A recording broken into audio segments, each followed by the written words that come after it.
will shame you for being honest. Now, they say, this one, they can never break in his family again. How can you see something and return it? And you almost feel ashamed for being. Our timekeeper is working, OMYV is moving. Can I give her a round of applause? So that's the little background. Now, on that note, I'm going to do something very quickly. Ose, please, who is going to help us? Or maybe Francis. I need cards. Just cards. What we are going to, then I need a volunteer. Yes, let's go. I can wait. You want to be Abidemi? Okay. Did I give you another name? Abidemi? Is Abidemi, yes. Abidemi. I don't have this. So, our module here. Our module is going to cover facilitation skills, because for you to work with groups, you need to know how to facilitate. You need to know how to make decisions. You need to know how to deal with difficult people. Hey, that will be very important. Because within the same group, we'll get there. You need to learn a lot of. You need to know how to dialogue. Because as beautiful as your ideas are, as passionate as you might be, you're also one person. And you have to be able to convince people. So Abidemi, please, we are going to share this to people. What you are going to write on this will be, if you need just one item per card, if you need more cards, let me know. You are going to write your expectation from this module. Your expectation. So an expectation per card. Some of our expectations. Are we done? Let's wait for everyone.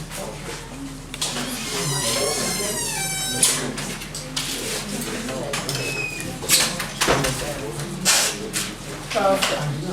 Thank you, everyone. So, Abidemi will go one by one, or I'll take one, you take one. So, first expectation. If I read it and you agree, you do like this, or you say amen, right? Do role play on facilitation skills.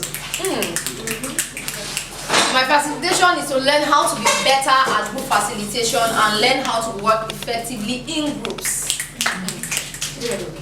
Okay, learn how to create structures in groups that can survive without my presence.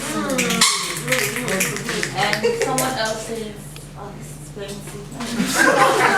Okay, this person, which is me, says, improve my facilitation skills so I can apply it to what I already do. And then teamwork and working better with people. Increase capacity on group facilitation and mobilizing God is what I'm saying. Mobilizing and organizing. Perfect. I want to learn how to work in a group and how to manage a group. I want to know how to design a workshop and facilitate group work and dialogue. I want to become a better communicator, facilitator, and to design workshops. To gain more knowledge and enhance my facilitation skills. Develop my capacity on facilitation skills. Develop my capacity on thinking and effective communication skills. Improve my knowledge on dialogue skills. Improve my knowledge on designing a good workshop. This is my question.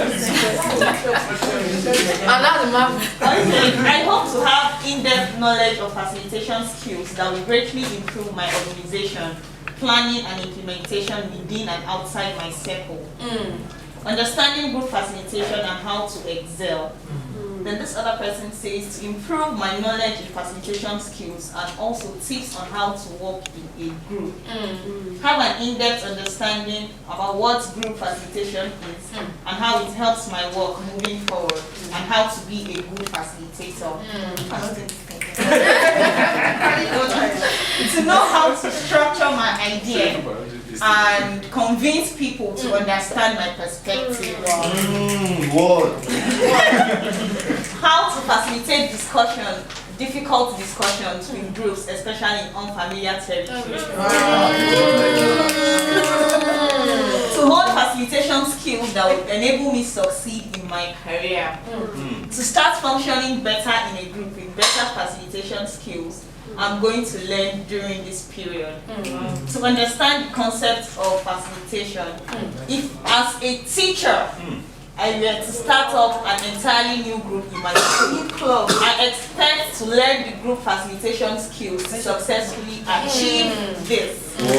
I expect to have strong group facilitation skills, how to better handle diversity in a group, ways around working with difficult persons in a group, then develop communication skills, delegate roles and responsibilities, manage people and situations. Did you notice how Abidemi got into the spirit and she finished the whole card? Read everything. None is left for me to read.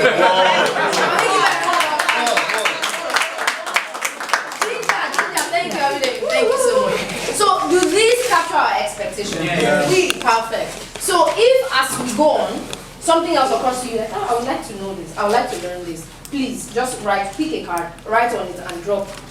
Here, we left some, okay, we have cards here. So, you pin it here. So, what this will help us do, hopefully, by towards the end of tomorrow. Thank you, Francis. Our up and doing password. So before the end of tomorrow, we will look at this and see if these expectations have been met. Then we will remove the ones that have been met. Anyone that is left, we try to conquer before we go. Or we keep the conversation going after the 2 days. So on this note, I want you to see a short video. Can we give a round of applause for them? He shared personal experiences also about certain things. And I'm now going to, this is not a test, but then it's also a test. So I'm going to see what we got from that. A thing or two. Be prepared. Because once my ball touches you, you tell us something you learned. And after that, we are going to do something else. Right? And right now, my ball is calling onto Francis. Whoa. Okay, one good thing I learned from that video is that the way we design the meeting shapes how the participants react and interact in the meeting. Sometimes people would like to do the same thing over and over again and expect different results. But the video shows that it's okay to tweak something if you want something different. It's okay to tweak things if you want something different. Perfect. Don't apologize. It's the sound of common ground coming together. When sessions are ongoing, that's also, I'm sorry, but it's okay expressing how you feel because everything is coming together in the same line. Beautiful. Thank you so much. And this applies to you as the facilitator. We are still coming to that. There's something we do after this. So as the facilitator, you have to ensure that people know it's okay to have divergent opinions. Remember when we started this class, what was the first thing I said? I said there's no A1, there's no F9. No opinion is foolish, remember? So, and that was to put your mind at ease, to know that, look, you can express yourself. One of the reasons we gather like this, especially when we are using group as a tool for development, is to also unlearn certain things. You learn, you unlearn, you relearn. So if you don't express certain things, there's no way you unlearn them. Perhaps they are wrong. So it's only when you say something that is wrong that somebody will be able to, as kindly as they can, with as much empathy as they can use, also tell you, oh, that might be a wrong view. Have you considered this other alternative truth? And so on. So thank you very much for that. So who is your choosing?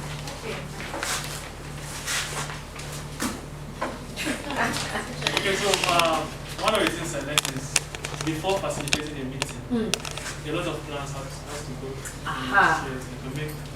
to determine the outcome of the meeting. Beautiful. Thank you. There has to be planning. You must plan whatever meeting you're about to facilitate, otherwise the end can be disastrous. Major thing is the importance of ground rules. Because in as much as it has a direction, if you don't set these ground rules and people follow them, they actually help in shaping and helping you get to where you want to get to. So ground rules. Thank you so much. So if you don't set ground rules, it's possible that you get blown away by several things that you didn't plan for. Thank you so much. Next. Not a mindless choice.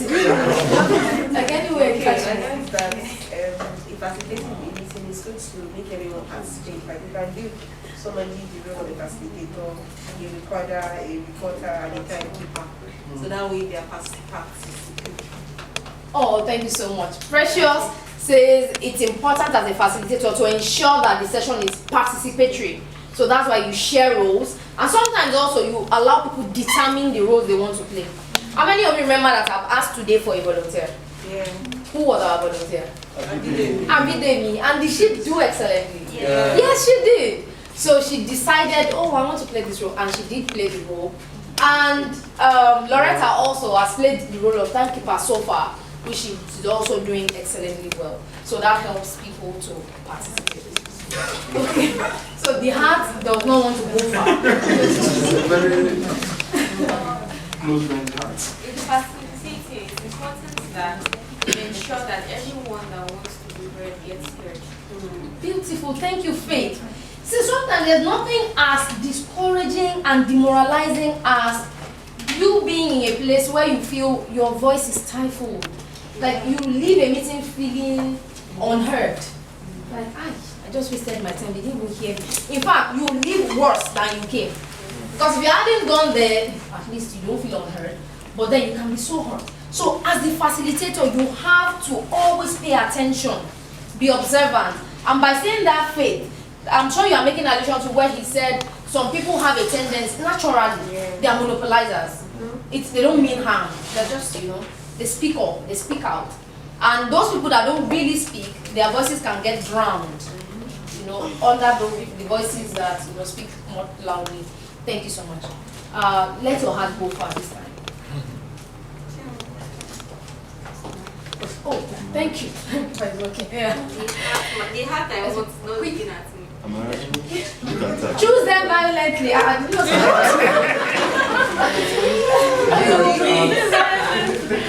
Okay, so for me, the last part of the video, if you notice, he was like, he wants to talk about, let people just talk. You could see, I was listening, I could hear different things, but they were not communicating. So sometimes that's what happens in the meeting, when we do not also set ground rules. I think someone said something about that. So we have a way of just letting ourselves, even the facilitator is also drowned in what everybody's just talking and then we're not communicating, we're not letting it and setting. So another thing I also learned was, as a facilitator, you have to be conscious of people's facial expressions. Some of us probably are so shy and then you're just looking at the roof because you just want to get it done with. But you have to understand that, okay, people, there's a place they said, some people were smiling, some were not smiling genuinely. They just needed to just put on that face. That's where you have to be conscious of people's facial expressions. Thank you so much. Mumi has given us thesis and I love it. Thank you so much, especially for making reference to that last part. You see that as much as you allow self-expression, it's also your role to align those things, modulate, modify, moderate the session. Otherwise, people will be saying different things, not like they're not making sense, but because everything is coming at the same time, you don't really get any sense out of it. So you might have a room full of brilliant people, but you don't get one single brilliant idea, and then everything is over. So it's your work as a facilitator to ensure that all the ideas, as many and as brilliant or not as they are, you can always group them, moderate them, and make them make sense. Make sense out of the nonsense. Thank you so much. These are the tricky parts. I think I learned that it's okay to dare to change the status quo. You don't have to conform. If you understand your audience and you feel like a method is not going to be as effective as the other, dare to be different, dare to change things around. Thank you so much. We have to be innovative. We have to be ready, to be flexible, to be ready to switch things. So, and remember, like he said also, the same rule does not apply to every kind of group. So if I'm facilitating a session of elderly people, I most likely will not apply the same methods or tools that I will use for younger people. If I'm facilitating a purely Islamic group, in fact, everything will change. Even my dressing as a facilitator will change. If I'm facilitating a group of mainly Christian group, everything also might change. Some things might stay, but you as a facilitator always have to be conscious of what are the dynamics of the group that you are facilitating and what methods will apply, what even language. Now let me tell you a brief story. When I was one of those legislative advocacies and so on, it wasn't working, so we're trying. We had met the House of Assembly, I was always going to them. I had a lot of friends among them, and that's why I was hailing Julie and Lebuka when they came in. Nigerian politicians, oh my God, you will fall in love with them, but because now we know them, it doesn't move us anymore, it's bobo, right? It doesn't move us.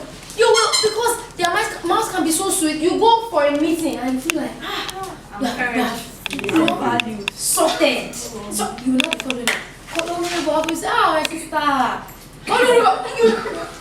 So you know that's even worse than when they don't give you access. At least they don't give you access. Me, I always go on TV. They don't, you know, these governments are accessible. You have to be accountable to. But these ones are open their door. Probably they even offered you, and that's why I also had a principle. No matter what you offer me, I won't take. Then I used to say, but you came to my office, I gave you snacks. Remember how we did subsidy regime? And they said TUC and NLC went to eat small chops. Because pictures came out, we sent you to go and negotiate, you are eating small chops. So they cost.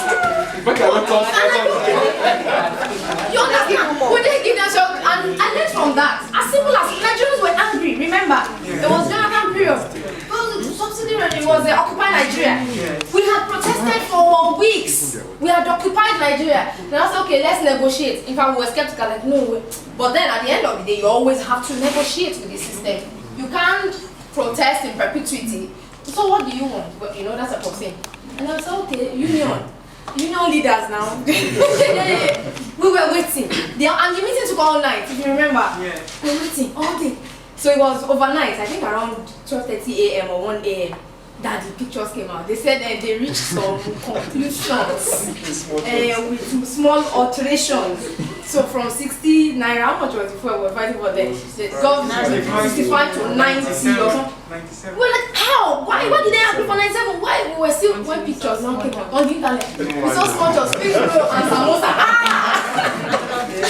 And believe me, I don't believe it's the small chops at the end and what. But then, apart from people being angry, it also shows you are dealing with a system that understands psychology, and they will use it against you when they have the chance. So before you enter that meeting and laugh, and that's why it's always more effective to have your own media tool. You see now, and I love the way the modules are packed. You are going to learn all of this, and everything we are coming here to tell you, they are woven, you know, to one another. So if they have a tool of their own media, you have the tool so that you can tell your own story. So if I go into a meeting with a minister and we hug, I'm going to write about it to say we hugged before the meeting started, where we now disagreed and said so and so. Their own narration will be, trust me, oh, we had a good meeting and everybody hugged and went out happy. You know, so it's not just a function of narrations and so on. So I just said that to say, where were we coming from? Changing the method. Your audience, thank you. So when you are dealing with a politician, and then I was talking about legislative advocacy, and now it wasn't working, and they will now promise, in fact then the speaker became my friend and my sister, we have bigger problems in the country.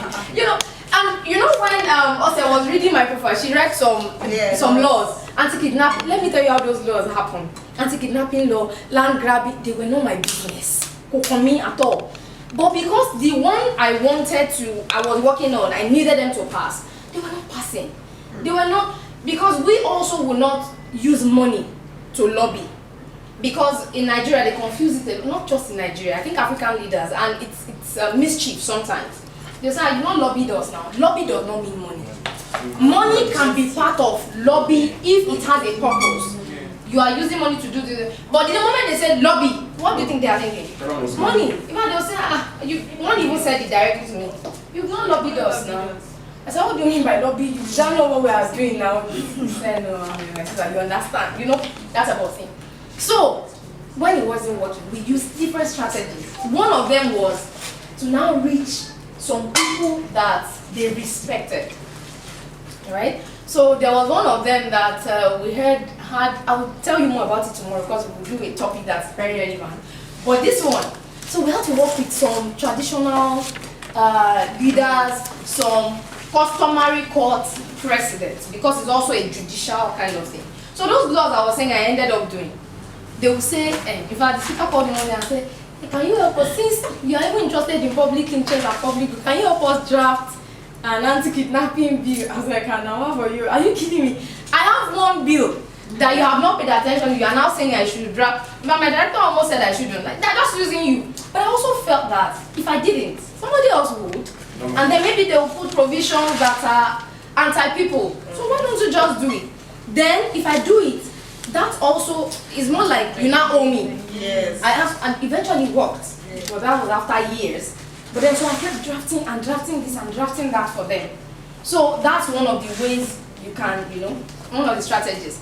But with these ones, one day we now had a session with the traditional rulers. I was already thinking, what would be, because workshops they're supposed to be dynamic. What you do for group A might not work for group B. So I had to look for so many traditional fun activities, traditional ways of breaking things down. The native I want was beautiful. In fact, that was the first comment he made. When we arrived, and trust me now, culture, mommy. He was happy. I said, mommy. So by the time we now talked, I said, we've been trying to reach the speaker. She didn't answer you. He just carried it. I didn't see that coming. I never expected it. They carried me just go, Masura, I'm going to come and be like, I was like, down. So I had to say, no, it's not like she sent me away. But, so he said, talk to her. So she now said, no, but I gave you a date. So we dialogued a bit, and then she said, okay, can you come on? She had given a date. So that was how we broke through. But that's the way to say, you have to adapt, Imagine showing up with my boot cut and my spark. You might not spoil anything, but there's every chance also that it would spoil something. So you have to always be. Very important, you must do your background check. Your background work includes learning about the group you want to facilitate, learning about that community if it's a community. If it's a workshop you are putting together, who are the people that are coming? What do you know about them? Are they a highly volatile people because of their experiences? If you are going to facilitate or you want to animate a group right now in the Niger Delta, you have to be conversant with the issues that have been going on. Their perception of historical marginalization. What brought it about? Is it justified in your opinion? If it's not, they think it's justified. How do you subtly bring in your message without seeming like you are against them or you trigger something that can set the whole place ablaze? So remember, it could take just one word to calm a stormy situation, and it could take just one word to scatter an already volatile environment. So please, you have very important. Thank you very much, Tracy. We were talking about boredom. Boredom being hostility without enthusiasm. It's just people are hostile. When people are bored, they're just telling you, I'm hostile. I just don't have the energy right now to be volatile. Just leave me alone. So you have to be able to create that enthusiasm. So when he showed the people smiling, it was against the background of people don't like meetings. Meetings are supposed to be boring. But these people are smiling. That means there's something they enjoy. So you think about that thing that people can enjoy, depending on your audience, and bring it alive. Thank you. Okay. And as a facilitator, your primary goal is to make things easy. And another powerful thing is the nexus, the resilience he showed. He learns in jail that he can actually be democratic and channel that to his strength as an architect, a psychologist, and so it's important to know what we have and how we can use it to. Thank you so much. That's why it's the federal capital. Which ministry? FCT. No, it's function beyond FCT, right? This is No, for now. Let's It was a dream. Let's put him in. Okay. So we're elevating my Yes, you can. So, because really, he said something important.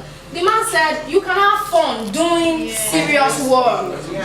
Because our idea of working so far, age long, has been serious. The moment somebody is laughing, like, what are you doing here? You're not even serious.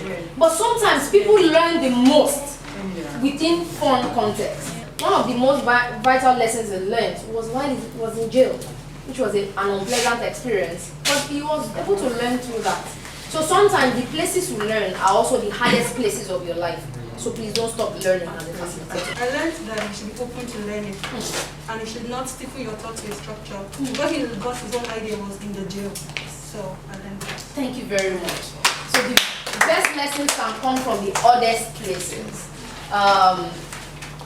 Okay, so I wanted to say something and also related to what Tracy said. Sometimes when you organize meetings, like success factor can actually change. Let me explain. The meeting that they called in to organize was to get 2,000 people. Sorry, you were debater in secondary school.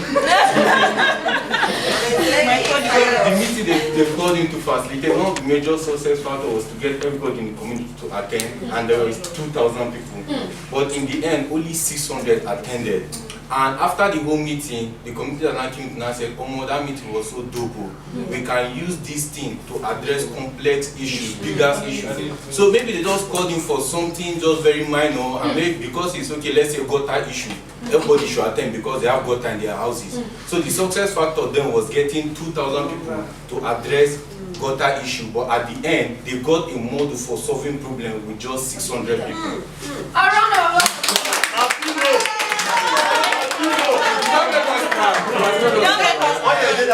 Future minister for internal interior. It seems like an interior minister. Okay, just want to say something. It's a question I want to ask. Okay. So the question is, how do you design or redesign experience of participants when you are not actually the one creating or designing the workshop or the training process? So you are just being handed, okay, you're facilitating this thing. This is the time. So Joshua, you are in the spirit and you went ahead of us into tomorrow to do workshop. So we are going there. Is there an entire topic on it? So thank you very much. So we'll address it tomorrow. Thank you everyone for being part of this process. And we do one minor thing before we go for tea break, still connected to this. Please, do we have those round cards? Yes. Oh no, let's do sticky notes. Sticky notes. So I'm going to give you sticky notes, and then you write 3 words, or let's make it 2. We have already shared. So let's make it 2 words, just words that describe the art of facilitating. So when you think facilitator or facilitating, what comes to mind? 2 words. 2 words. The first one really interesting. It said marriage and engagement. Wow. I like the person. It's true, for real. But I want to know how the mind of the person is working. This person is stressing someone that they are putting a lot of pressure on his family. I think he's a guy. They are saying, that's the people you are involved. One house. You see what I mean? See, let me say something, then tell me if I'm wrong. Last time you went to December, your mom said, how far now? Where is she? Okay, so. No, generally, it's for. No, generally, just my siblings, one to one. But that's not what it's Well, what is siblings want to book Okay, so when you're facilitating, one of the things that's about engaging people, making sure people express themselves. You're not there, just like a psychologist, for instance, you're not there to tell people what to do, basically. You're there to help them make informed decisions. Can we clap for Mr. P? So now for marriage, you're also there to, like, you're the matchmaker.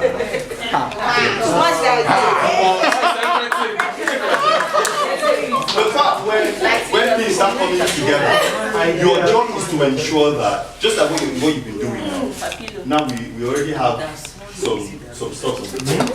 That's because you're a matchmaker that brought this thing. So now we marry this. See, there's something they say in my village. They will say, to a hungry man, everything looks like food. So, really, when he said marriage, I thought of, okay, the facilitator also helps to marry ideas. You know, you say, and really, so I understood what you meant. But what are the odds in this lesson? Marriage and engagement. Thank you. Okay, next. Facile. Organizing. Coordination, innotation. Imitation. Innotation. Innovation. Innovation. The person meant to write innovation. Innovation. So if we agree with anything they read, remember we do or we snap. Okay. Organize, direct. Okay. Coordinate, moderate. Simplify, manage. I like Manager, convener. Coordinator, new learning. Ease, assistance. Ease, help. Innovation, facilitate. that person is wayo. We said describe facilitation with a word, we now say facilitate. Listen, connect. Planning, communication. Organization, service. Service. Okay, communicator, storyteller. Experience sharing, learning. Organizing, coordinating. Collaborate, coordinate. Yes, can we give everyone a round? Okay, there's one more. Harmonizing thoughts. I like that. Harmonizing thoughts and learning. Can we give our volunteers a round? Did they do a great job? Yes. Thank They you. skip man. And I think everyone did well. So we wrote words that are apt. So remember, this is not exhaustive. So there are so many words, and as they come to you, as we said, you can always come here, add to it. So now this is what I'm telling you. Let's get one thing clear. What's that thing we want to get clear? Everybody, facilitating a meeting is totally different from chairing a meeting. Because I knew we were going to do this slide first, that's the reason I sat here. Right? So that I look like I'm among you. You know, the difference between when you're facilitating a group, especially a participatory or an inclusive facilitation, is that you are not the group chair. You're not sitting down at the what we now call popularly the high table, high horse, or the high table, and then everybody is there. You are there to bestow knowledge, wisdom, and understanding on them. No, that's not how it works. So facilitating a meeting is different from chairing a meeting. Now, what is an icebreaker? Let's read together. 1 to go. This introductory activity is often used to step participants into the mood for critical thinking at the beginning of the training through questions from the facilitator and brief response from the participants. You see, and that's why I was saying, please keep it brief. How did you apply your facilitation technique to your tea break? Or when we came in the morning, I said, use your body to. That was both an icebreaker and an energizer. Right? But I'll tell you how we use them and how to use them. At what point do you use them? So it's not enough to say, I have an agenda. I've been looking at it, and Loretta has been doing so wonderfully. She will say, time up. She will show me. I decided I wanted to remove something from that agenda, and I removed it. Now we are doing it. I knew what was next because of the mood in the room. So as a facilitator, it's not so much about we need to meet the agenda and finish up what we. You have to also read the mood in the room and know what to apply per time. Your agenda can even say at this point do icebreaker, but you see that there's no need. People are fine, so move on. Or your agenda can say energizer, and you feel like we need an icebreaker, not necessarily an energizer, right? So let's go. And okay, let me something about icebreakers. Usually we start with them. We start with icebreakers because an announcement.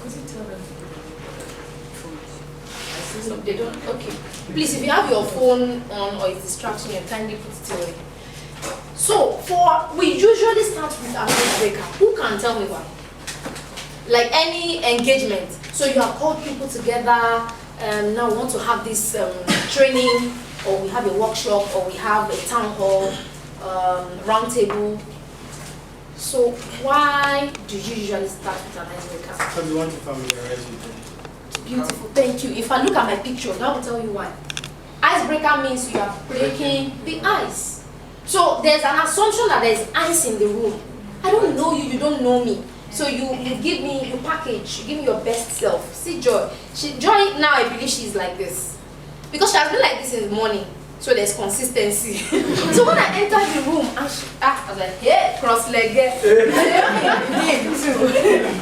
But they've been consistent, so I feel, okay, maybe this is their personality. But it's very easy for someone to be like that when they're just meeting you because I don't know you, I don't want to give you a part of myself, I don't know, you know. But by the time you break the ice, either with funny questions or it could even be a community building question such as, if you were to be an animal, what animal would you be and why? And then the animal people will now jump out. Someone that's like, it's not saying, I'll be a cat, me, you know, you know, like that. So that's an animal. You go to her. Is that an animal? That's an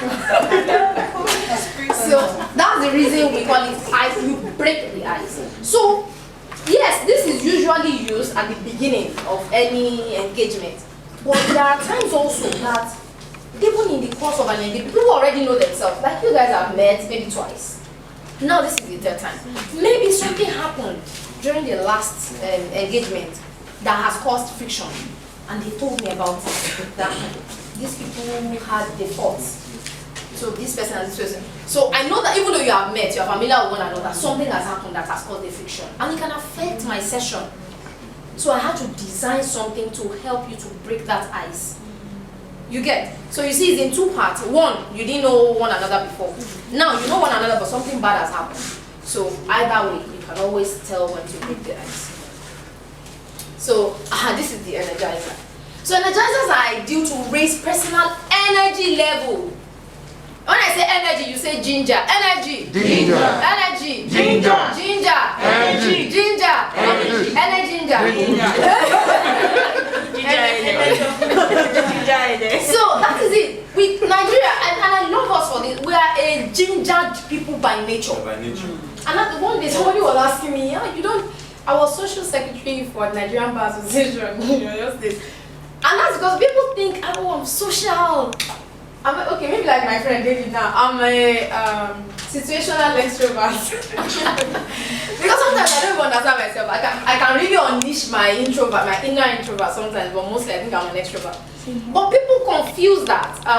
Because I'm extroverted, they think, oh, she's social. So MBA, if I was on a post.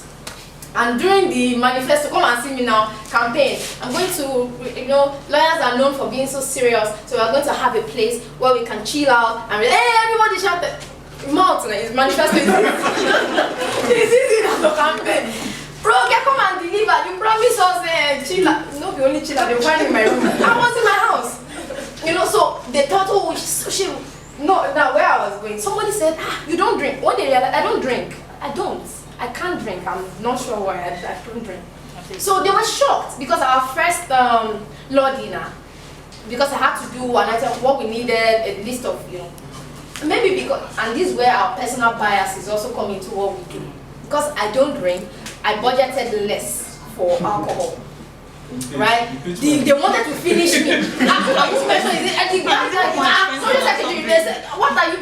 I said, calm down.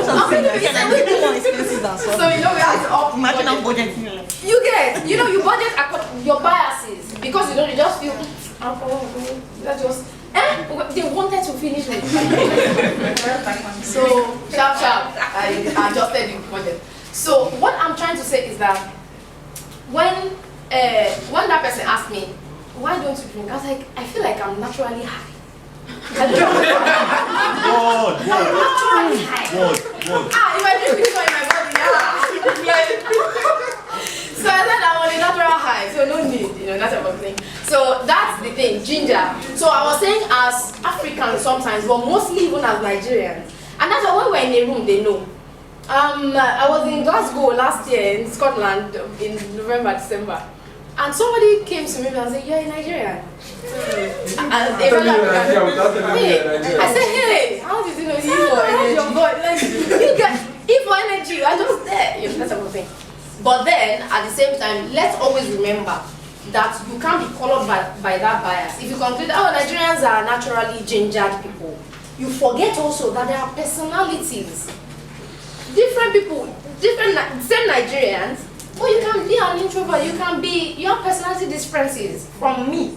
So you'll find Nigerians that are introverts, right? So it's not enough to say, oh, these people are like this, and so you design something based on that. You have to still identify individual or acknowledge individual differences, personality differences.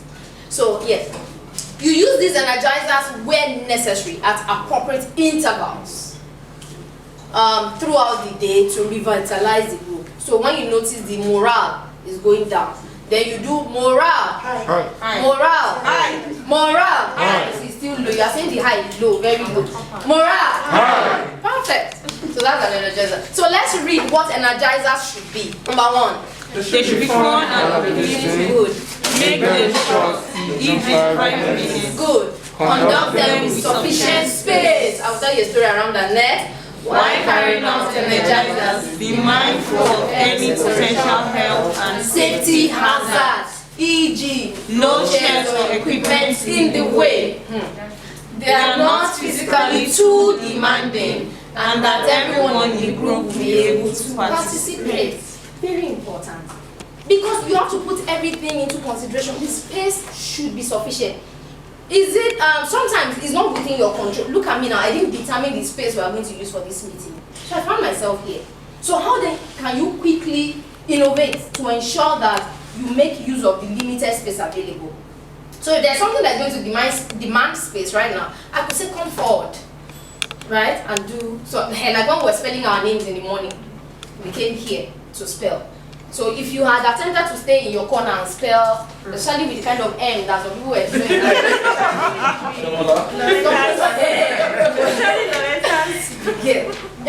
was ready for us. So this space, I was surveying, I was like, okay, this is enough. No matter what they want to spell, even if it's German Q, anything will go. So please, we have to be mindful of those. Now, I just gave examples of very few. So there are many, so many. So as a facilitator, please familiarize yourself with more so that you can also know what is appropriate per time. Then we are moving to in-depth discussion techniques. So these ones are not child's play at all. But remember, the aim is still fun learning. So this is where people do actual learning, but you still want to make it fun and down to earth in a way that it's participatory and they gain a lot when they are leading. So what's the first one, everyone? Boss group. Marwa, what's the first one? Boss group. Perfect. So let's read it. Discussion in small groups of 2 or 3, used to ensure active participation by all. Perfect. You have not done it yet today, but we'll still do it. I want to assume that you have done it maybe in some of your other. Yes. Perfect. So small teams, 2, 3, discuss and So we have been using it a lot as FES. Brainstorming, right? How many of you have heard the word brainstorming before? In fact, we use it almost every day. We now use it so loosely. But let's read it. What is it about? Brainstorming is an ideal tool for generating a large quantity of ideas. In case you become a human recorder, or you choose a recorder in your meeting, there are some things you should look out for. I will show you some of them tomorrow in effective communication. So record every idea clearly, especially when there are ideas. Don't trust your brain or your memory. Sometimes, good idea. There's no way I won't remember. Then in 2 days, you're like, what did he say? And you know that it can be demoralizing to somebody if, let's say, after this meeting, after 1 week now, I'm doing an evaluation of my session. And then I call Fatima and say, Fatima, sorry, you were saying something during, when I asked one question, you said, can you remind me? She can feel bad about that. Like, wow, I don't even remember, So it can rub people the wrong way. So just do your best as a facilitator to ensure, it might not be you, because I'm talking right now, I can't even be recording, but ensure that it's being recorded. You choose a recorder, or you get somebody to volunteer to be a recorder, and then you can always go to that. And if something is missing, like somebody said something, or Amarachi said something, I can't remember, and my recorder did not capture it, I can now call Amarachi and say, I'm so sorry to do this, but it's not captured in it, can you remind me? So that one also, it can still rub her the wrong way, but then I know I have done my best, just didn't work out as it should. Then the last one, which is the most important to me, let's say, do not criticize or evaluate ideas in session. So brainstorming, remember we are aiming for quantity. So it's not the time to say, no, that's not a good idea. No, there's no bad idea in brainstorming. Just record it. Record it. Polemo said, Polemo, right? Yes, Polemo. How many of you know that song? Yeah. So I won't forget again. So Polemo said, it's a waste of time for people to use shelter. As a matter of fact, maybe because Polemo is a Christian, are you? Great. In the Garden of Eden, God did not even intend for people to build structures and live in houses. They were living in gardens. So please, let's go back to that. Let's be on the streets. In fact, wearing clothes is a waste of time. That's not God's original idea. So I think now the reason that men fight and quarrel over unnecessary is because of material things. So let's go naked. Let's go back to the beginning.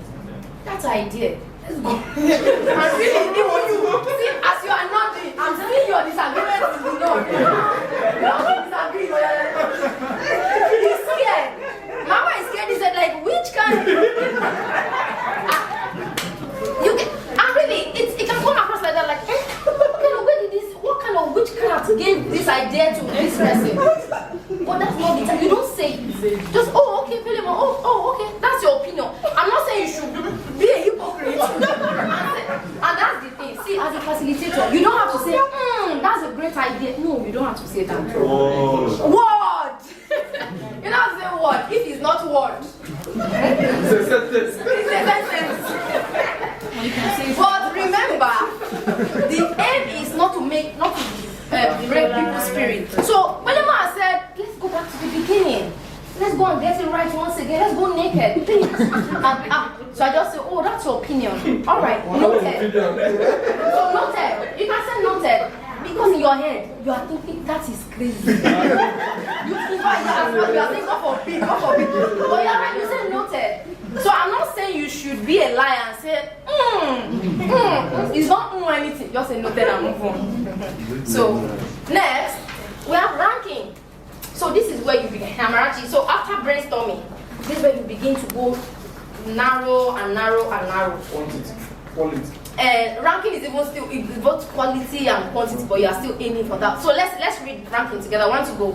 Ranking is a decision-making technique that helps the group select the most appropriate and relevant ideas. Thank you. Without calling the rest foolish. So sometimes the reason we do, you see all of this, we'll still get there. We do meta planning. Meta planning is like this, but it's for planning. So this one now, assuming we were trying to generate ideas, I said brainstorm. And then you brainstorm. And we put all the ideas here. So ranking now, okay, for this thing that we are trying to decide on, what is most relevant? We're not saying the rest are useless. They can be useful for other things. But for this purpose, so we now begin to rank them.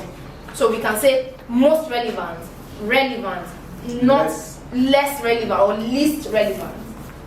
Now do.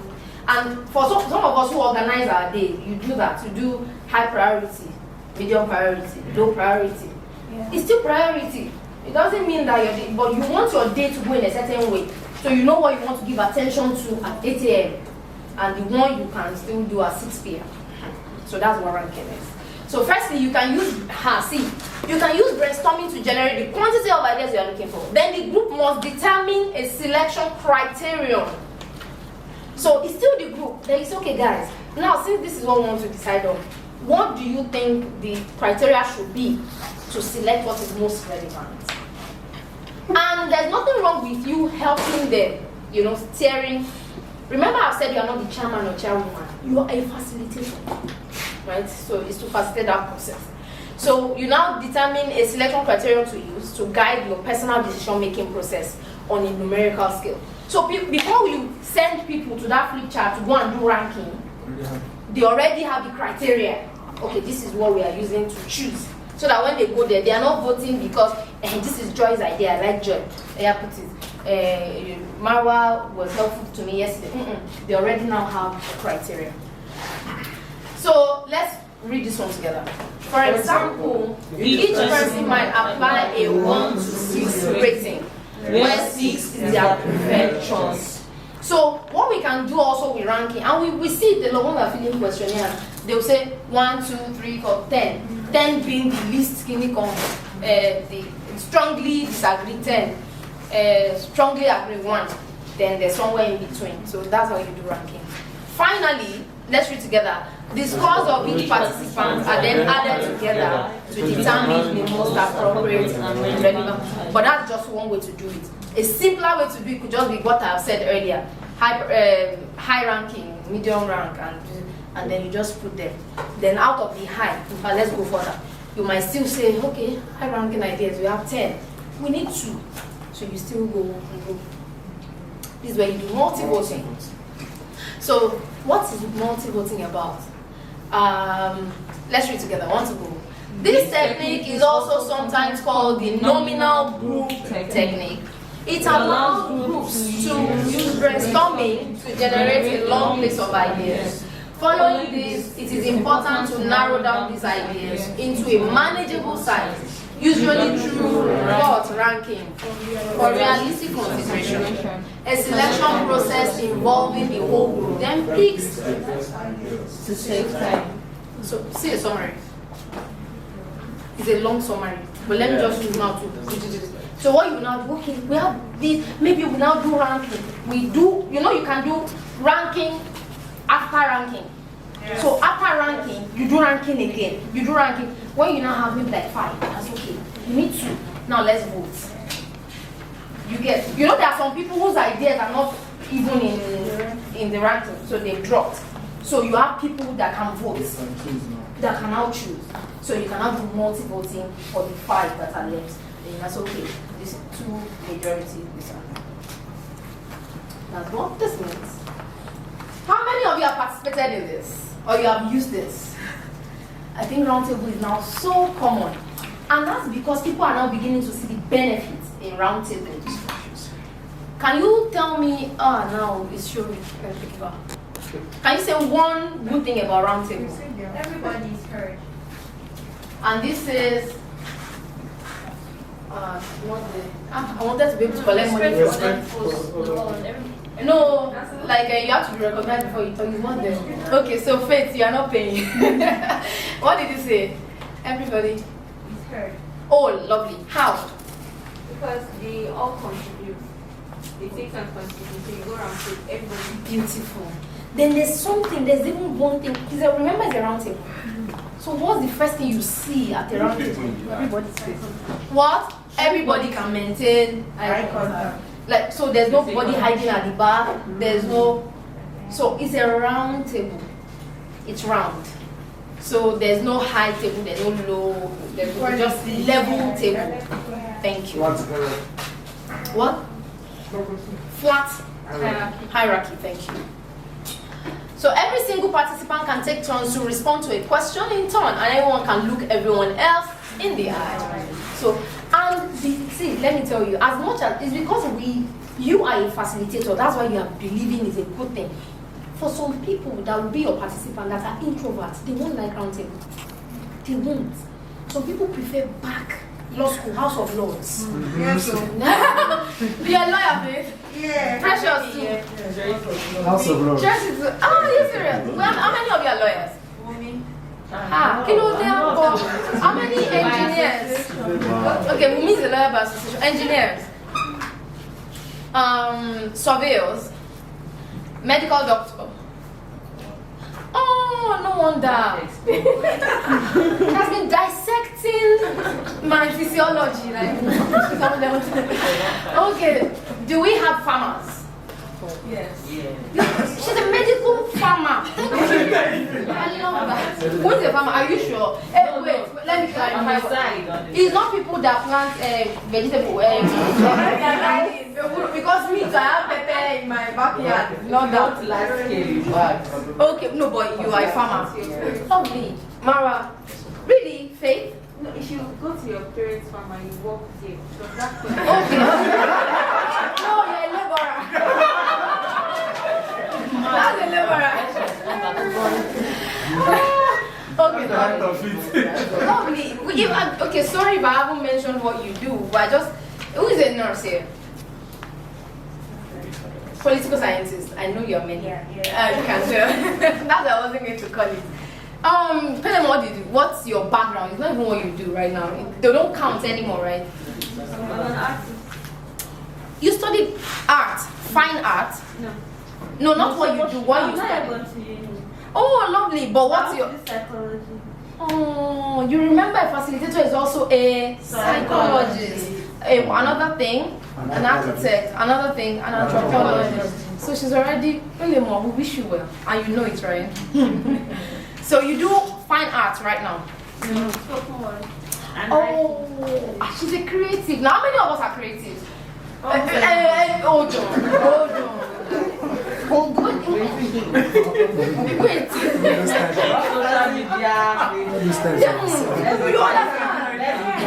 Let's be guided. Because me too, I'm a creative, but I'm not a creative. I'm not a creative. But if you are a creative, your conscience, your spirit agrees with your soul, and your soul agrees with your body that you are, and there are witnesses. It's not the one who gets your family. Even you are not creative. You have your dream. My thoughts online are creative and Exactly.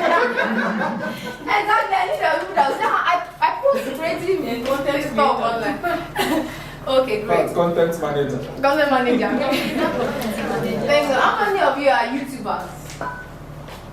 Oh, really? You have channels? Hi, guys. Okay, I'll get you there. I'll follow you. Hey, hi, guys. Subscribe.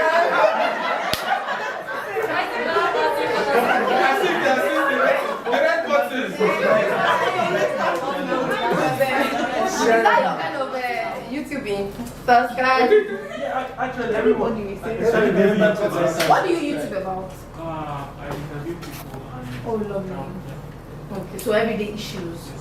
Who else raised them? I YouTube about makeup, not ordinary makeup, creative makeup. Oh, I use my makeup to tell my stories.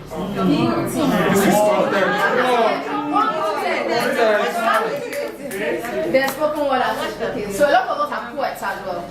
Lovely. Okay, let's see. So I see we have a room full of gifts. God bless you all. So let's move. Meta planning. This is the one I was talking about. This one can be a bit complex. So I don't advise you to really use it, except you are in a situation where you really need to use it. So it's a simple thing. We say it's simple, but it's complex. It's a technique that encourages individuals to express their thoughts on the issue under discussion. So remember what we have been saying. Just put your idea. This one, you express your thoughts. So it can be longer than just putting an idea. So this one also gives you a wide room for expression. So under this one, in summary, it involves writing keywords onto post-it notes, and then collectively placing and arranging them into subgroups on a flip chart or wall space. So as opposed to ranking where we all decide, okay, so we have created ranks, go and place this one where it stands. You, as the one who is writing that your expression, your thoughts, you already go to group it where you think it belongs. That's meta planning. You group it where you think it belongs. Then, as a facilitator, you can ask individuals to quietly write one idea per post-it note. That's our sticky note. And then place the note onto a board, a sheet of flip chart paper or anything similar. When all the notes are on the board, you, or like I did with Abidemi, you can say somebody should help, a co-facilitator or a volunteer to help and collate similar ideas together and add a subheading. So remember in ranking, what we are doing is dropping ideas. This one we are collating similar ideas, right? Sorting, thank you. As a result, this approach helps to incorporate everyone's idea and contributions in the shortest amount of time. It also enables the group to come to some quick conclusions. So what we do is that we believe that somehow every idea is woven into another one. You find something similar. You might be saying different things, but you find intersections. So that's where you need maybe 2 or more people to help you. Like, okay, please come. Anyone you think is saying something similar, or we can even deduce the barest thing from what Francis has said and what some people's names are not mentioned here today. And I hope Capillo has said. And I'm trying. Let's see now. better planning. How many of you have been in debate? You are, of course. Fabilo, fellow debaters. Tracy, you've been in debates. How many of you represented you? I'm sure you did. They end up being medical students. If you represented your school in any debate, or your community, or youth parliament, or you've organized the debates, so we know about debates. But this one is a bit different. Remember, you are passing. It's not like school where, and I say at the end of the day, SCT secondary school has come first, scored 79 and has come first. This other school scored this, and then they feel bad. Those ones jubilate and so on. This one, the aim is not to get the bright one and the dull one. No. So let's see how this works. This is meant to get different perspectives between two teams of participants or individuals representing two different perspectives on a single issue or subject. I think we'll do it tomorrow. Hopefully, if we have time, we can do a debate on a national issue or something, a shared experience. So what's the difference between these two debate scenarios? If you want to say something, just raise your hand. Mr. P is the only hand I'm seeing. Okay. From the look of things, you could see there is a marriage about to take place. The aim of the debate is actually not to prove the difference, but to find similarities and marry ideas. And you can see each person trying to avoid divorce. Okay, wait. But that's not what I'm looking for. So what I'm saying is, apparently there's a debate here, right? Yeah. There's a debate there. What's the difference? Yeah. Okay, Osef, please. Okay, so the difference, what I can see here is like, this one, they are like a team that puts someone up to present. While this one is just like one-on-one in your ideas. Is that what you wanted to say? Yes. Brilliant. That's true. So this is a team debate. So these are the two representatives of the teams, and that is individual debates, right? So as we are here now, it's possible I say, okay, let's debate on A, B, and then we choose two people just randomly. So that makes the rest of you really objective. Makes you objective, watching the debate and hearing the points and then coming to conclusions. But if I separate you into two teams, and then you now have a representative for your side, you have a representative for your side, you are likely to be biased. You won't be as objective because you want your team to win. You know your representative is saying nonsense, but you say, hey, who? What? You know that this other thing is making sense. But we must win. If I happened yesterday, it happened yesterday. My team, we built this useless. Have you done the marshmallow challenge? Yes. Our structure was useless. I knew it was going to fall. And it pained me because the last time we did it, my team won. But yesterday, we had one dangerous optimist among us. I was like, oh, yeah, it is optimism.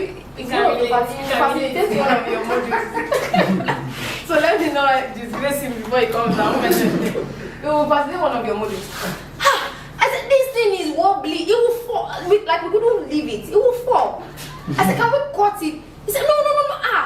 We are building something. We're not building anything. We can't leave this to fall. Every other person in the group was laughing because they also said, let's cut it. He was just after, let's have the tallest. But he couldn't. Maybe we'll leave it for them to judge. So we can't leave it. Let's cut it. But at the end of the day, our structure was terrible. Just as they were coming to measure, the thing just went bang. So by the time they were calling the winners, we were like, no. So I was making, even as I was shouting for my group, I knew they are not making sense. Shout. So that's what is likely to happen here. You want to support your team by all means. And that's why you find when they whoop when you whoop them, Chelsea fans are always really optimistic. Arsenal fans as well. They will say, no, forget it. You see? They're really doing it. Very, really optimistic human beings. Exactly. You see, it's never let's not go there. But if they win like this, hey!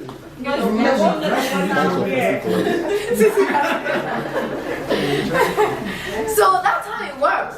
But when it's an individual debate, you can accept those of you that will not be carried away by she's my friend, he's my friend.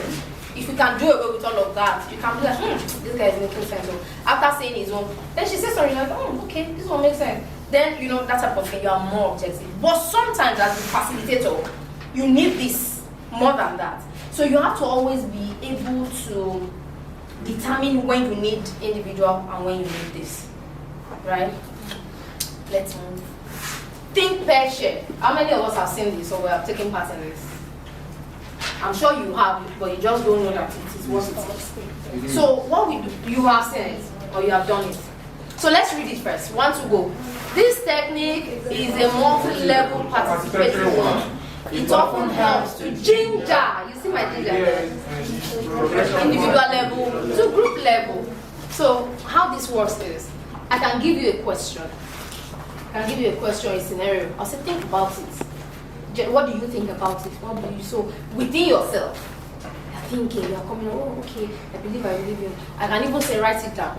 Then, after you've done your individual thinking, I pair you up. I say, okay, now that you have your idea, you have, so, Joy and Precious, I pair you up.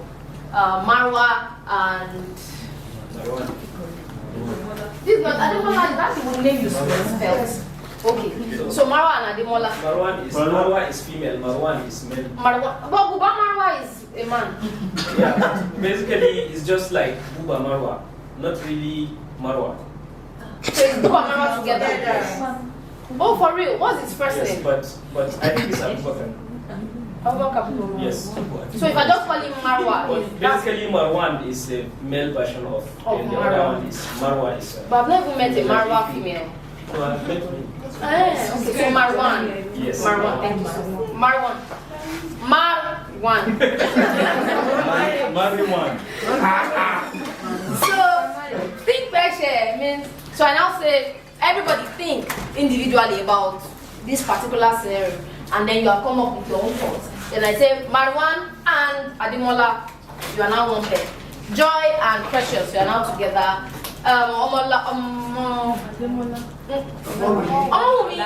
Olamumi and Amarachi, you are now one. So what you are meant to do is share with each other. You have come to your own conclusion, you have come to share, and you are going to present as one. So either one of you presents for the two of you, or you divide how you want to, but you present something to us. You know what that does? It teaches you to marry, to function with other people. To marry, now I'm coming to Mr. B, to marry. You have put marriage in all our heads. So to marry your idea with somebody else's idea, to accommodate. So it's because I've paired you up, and you have to come up with just one thing. So you now find common ground, you now find similarities of your idea, and then you share. So you share to the whole class. Right, so that's a technique. Reverse brainstorming, in fact, we don't do this enough. People don't do it because they are sometimes afraid as well, so I'll tell you why. You have reserve. Sorry, reverse. Oh, sorry. It's reverse. I'll change my... But you might not get this. No, I have to change it for, it's reverse. I like the So people, thank you for your eagle eye. So people don't do this often. Let's see how this works. If the group is stuck, you won't be like Tony. We don't always do reverse brainstorming, except maybe there's a difficult situation or you're stuck. If the group is stuck, you could try reverse brainstorming. Essentially, this facilitation method looks at the problem you are trying to resolve from a different angle. We will try it, you will see. In summary, it considers the reverse of the problem you are trying to resolve at the time. So let's go to this example. The group might look at how to improve or enhance community development. The reverse of this is how to hinder community development. See, sometimes you bring people together, you say, okay, let's brainstorm. How do we... And they're blocked. You know that people come up with negative things faster. Yeah. I was in Berlin and we were asked to talk about what works, what is working in your system. I won't lie to you, I couldn't think of anything that was working. But when they say, what are the problems in the Nigerian? Hey, you start. It's very easy. When they say problem group, in fact, we had a problem group, we had a solution group. Problem group. They asked for extra sheets. You got anything? What are you? That was my group. Problem. When they now switched, okay, problem group, we are now solution group. Solution, well, when I was in problem group, I enjoyed myself because, problem, yeah, but solution, you know, be thinking, I don't know solution. So sometimes when you tell people to come up with solutions, it's tough. So reverse their thinking. Say, okay, what? Now, look at this scenario. How do we improve or enhance community development? If they are not able to come up with something, okay, so how can you hinder community development? Hey, trust, they will come. So when they now come up with those negative ideas or propositions, you will now reverse it to look at, okay, what is the opposite of this thing? It's probably your solution. Do you understand? Yeah. So if you look at the reverse of that problem, therein lies the solution most times. Sometimes not, but in many situations, when you try this, you see that it works. So the same people, you just write all the negative, don't worry, just write. So you will now ask them, so what's the opposite of this? If you don't want to do this, what can you do? Opposite, simple, and everybody's happy. Then once you have your negative list, flip, that's what I said, flip the idea. Voila, you have your solution. So also, even if it doesn't capture your solution in that moment, reverse brainstorming can produce some thought-provoking ideas on how your solution will eventually come. Action planning. This one, we always need it. Always. And that's why whenever we have a meeting, it's always useful to say, so what's our action plan? How many of you do that? Yeah. Perfect. So because without an action plan, you just say, okay, we have come to talk, and then you go home. So action planning. This is a vital technique for team success. It is simple and effective for gaining commitment for action. So I will tell you how we feel with our action planning now and what should be in your action plan going forward. Because some of us also say, oh, we have action plan. But when you look at it, just a list of to-do that doesn't have any commitment part to it. So what makes it something you commit to? It works by carefully recording each action item as follows. So let's look at it. What the action point is, right? So when, let's read it together. When the action is to be scheduled and the estimated completion date or time. Then who is assigned against the action? Then we now leave a column where we put what? Everybody progress against that action. So now, and the reason I say sometimes we fail at this is we just, okay, so next action or next steps or action plan, I'll say visit the community head, then visit who else? AIG. And you like police. You want to engage them. To a person, then yes, is there a time frame? Then in fact there's something missing here. You can always, it's not exhaustive also. You can have the how as well. So depending on what actions you want to carry, you can have the how. So if you say communicate with the officers, how do you want to communicate? Is it phone call? Is it letter? Is it, then this who always matters. Who does what? So if there's no who, they will say a goat that belongs to everybody. Do you know what happens to that goat? He dies of hunger. Because I'm sure Marwan will feed him. I'm sure Fatima has fed him. I'm sure, so if you assume you have fed him, you assume I have fed him. At the end of it, nobody has fed him. You know, and he will die. So it's a very critical situation. So that's what happens. So when there's nobody to take responsibility, either the goat dies, or even you as the facilitator, you can be weighed down because you now have to do everything. In case it's not done, you do it. You have to now fix it. Or whoever is leading that group that you facilitated, if you don't help them to get their action plan correctly, you will weigh down the leader of that group. Then the when. Just so that people can be responsible. Like, okay, I have, you know, when they say deadline, people's hearts just drop. I think I have a deadline. But when there's no deadline, okay, anytime I do it, it's okay. There's always tomorrow. Yeah. Then this progress It's just so that we can also track and say, okay, it's ongoing. Okay, I have called, but nobody has picked yet, so I'll call again. Then when it's done, you just okay, you just move. You don't waste time on that. So let's note. What do we have to note? Please let's read it together because we need to note it. 1, 2, go. To save time, it's often best to leave the assignment of action points to the end of the meeting or event. In summary, here are the key rules for the effective use of action planning. 1. Do not impose the action on an individual unless they agree to take it on. Very important. 2. Progress must be tracked and reported at each meeting or at agreed interval. Perfect. Thank you. Faith, you have an experience. Question. Okay. What if this is number 1? What if it's an action no individual is willing to take? Okay, how then? Okay. Remember I said you should keep your question to the end, but I feel like this is burning, and if we skip it, does anybody want to attempt that? Okay, Francis. If there are other ones the facilitator has taken upon himself to do, and realize nobody wants to do that particular other one, you can give out the one you've taken to do and take that one. If you have the competence, if they are willing to take up the one you've taken to do, there will always be a way. Perfect. Thank you. Now, it says something, even if it's not the facilitator, maybe the group leader. So let's say that what you mentioned now is called bargaining. So, okay, nobody wants to take this particular one. You are facilitating, remember, so you may not even take up anyone. But you can ask the group head. If the head or the leader is willing to exchange, like, okay, there's something you have taken. Is there anyone that wants to, will you exchange yours for this person? That's bargaining, that's just one. But thank you for that.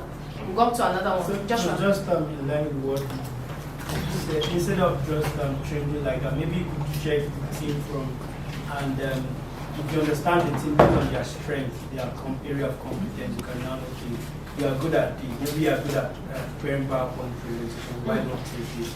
Because it's your area of competence. That's actually work in terms of assignment. Thank you very much, Joshua. Thank you. Another way, nothing they have said is wrong. So there are dynamics. So depending on how the group is, who you are dealing with and so on. But one that also always works. Remember this says don't impose. It doesn't say don't facilitate the process of getting that person to do it. So you can also get them to nominate somebody. Remember they are not voluntary. Oh yeah, no problem. Nominate 2 people, then let's vote. So okay, I nominate you. Me too, I nominate you back. Okay, no problem. So they nominated each other. Oh yeah, let's vote. And 10 vote for this one, 2 vote for that one. Okay, so you do the assignment. Oh, we love you. Blow him a kiss. Bye bye. We go. You get. So because you also have to be firm. As much as you are not imposing, you also have to be firm. So otherwise, you will have a lawless group. So somebody has to do something. So nominating and then voting is always a way. I also want to say that I think it's just choice of word. You are not imposing, but you can delegate. You can also delegate. You can delegate somebody to do that particular task, but you are not imposing it on them. You are just delegating them to you. Yes. But even if you are delegating, I think it's because you also have to agree to take it. Thank you very much. So, I mean, is not wrong, but I will always suggest that one I said earlier because ensure that people feel like they were also part of the process of, generating that person that now did it. So I can always remember. I don't know what I was saying earlier, and I said by the power imposed in me, I said something, but that was like, what's that? Okay. And everybody was happy to go. But let me come and do that one and say, go and meet Erufai in Kaduna and say he said so and so. And I said by power invested in me. You have the power that will eventually go there. So I always prefer that getting them to nominate people and then we were here. But then delegation always was. But remember what we are saying here, Abidemi, is that there's already reluctance. So that might not be a time you now want to say, okay, it might not be that time. So you might get them to vote or nominate. But then delegation always works. Remember, as we said, you have to be firm. The job has to be done. So you can always delegate. Mind mapping. This in there are many. I hope they are not. So mind mapping means you create a visual record and then dissemination of a discussion that includes the link made between ideas. Let's read the second paragraph together. They can want to go. They can be very powerful form of expression. That's not everybody's voice. That's Francis' voice. Want to go. They can be a very powerful form of expression, especially for non-literate people, and can reveal a great deal about people's lives and how they see the world around them. Do you understand that? So thank you for the honesty. Mind mapping is allowing people's minds to go, to wander. So what you do is you create scenarios. Sometimes when you need people to come up with brilliant ideas, it's not to say, okay, so how do we do this affirmative action? So what the UN has done is grammar. So they might not have ideas, but you bring it back home. So you can create a scenario that shows marginalization. Like, okay, if you look around us, let me tell you a story. And I'm telling you this for real now. So you can tell it as a facilitator. When I was working in AET, we needed to engage the system. We were working, we wanted inclusion and participatory development. No, inclusion does not mean come and eat. It's also sometimes that's tokenism. They say, okay, we're already 5 men. Oh yeah, bring one woman, look for one woman. They now shock it there. That's not inclusion.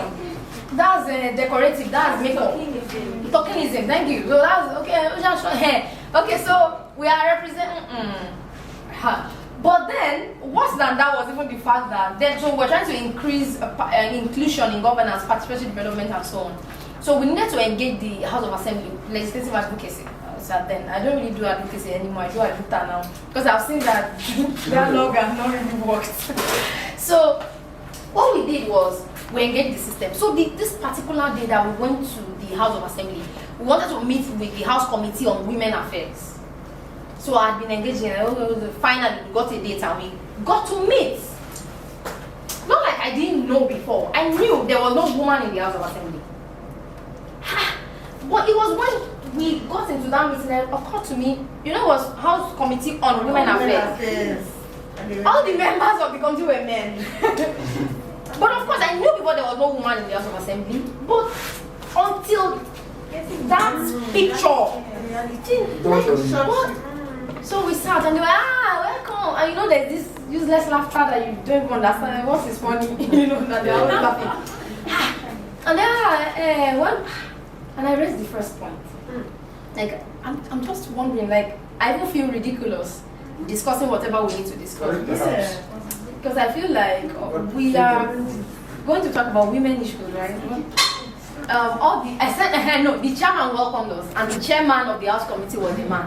So I said, Mr. Chairman, you are the chairman of the House Committee on Women Affairs, and you're a man. So I really honestly don't even know where to begin. Begin anywhere now. Anywhere is the beginning, and then they laugh. They don't even get it. This is an insult. This is an insult, dog. And then when that's why we're encouraging you women, come inside, come and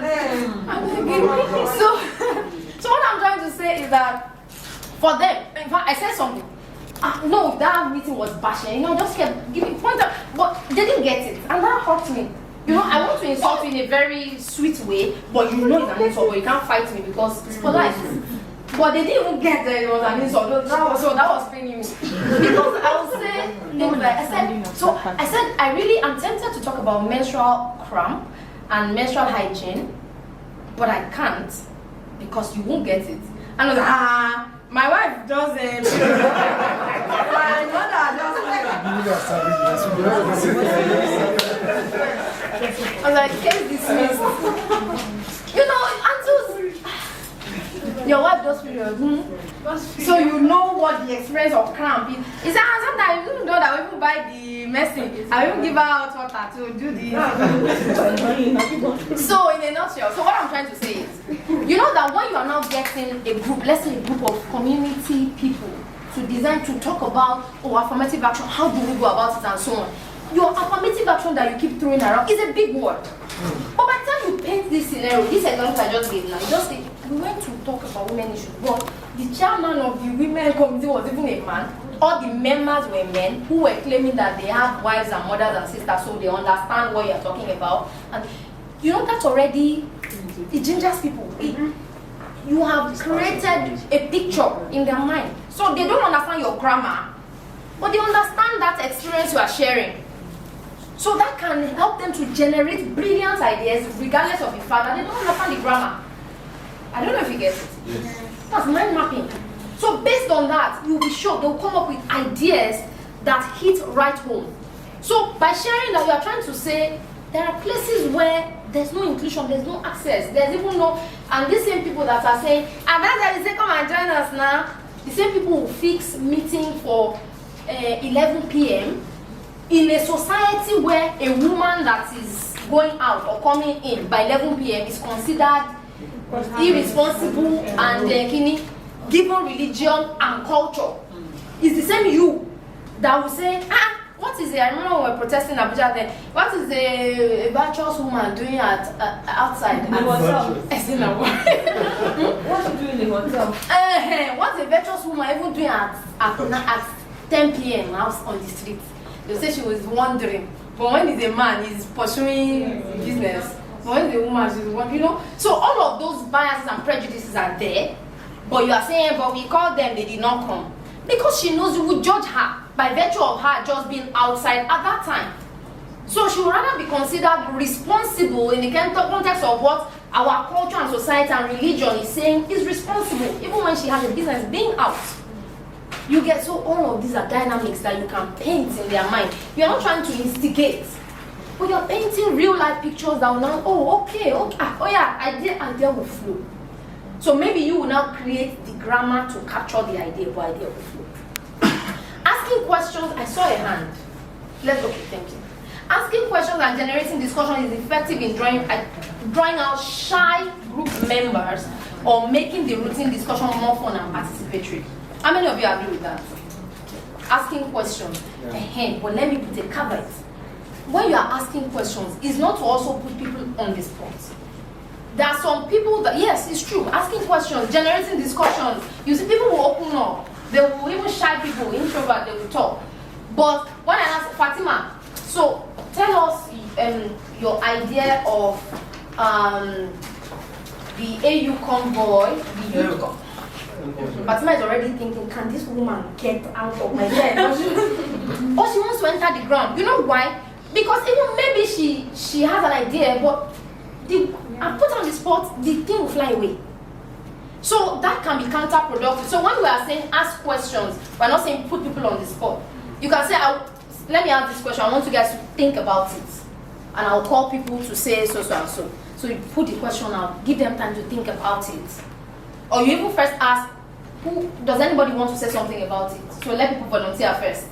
And the more maybe shy people can now come out. Introverts can come out. Then you can, Tracy, do you want to share your thoughts? If she says, let me get my thought, okay. Please get your thoughts together, I'll come back to you in 5 minutes. You know, that type of thing. So she's quickly thinking, what do I say? And in 5 minutes, are you ready? I need 2 minutes. Okay. You can even do that with her till the end of the program. You know she doesn't want to talk, that's why. But day 2, you'll be shocked. She might be the first person to say something. Right? Let's move. But before we move, shall we rise? Let's rise, please. Form a big circle. Your family is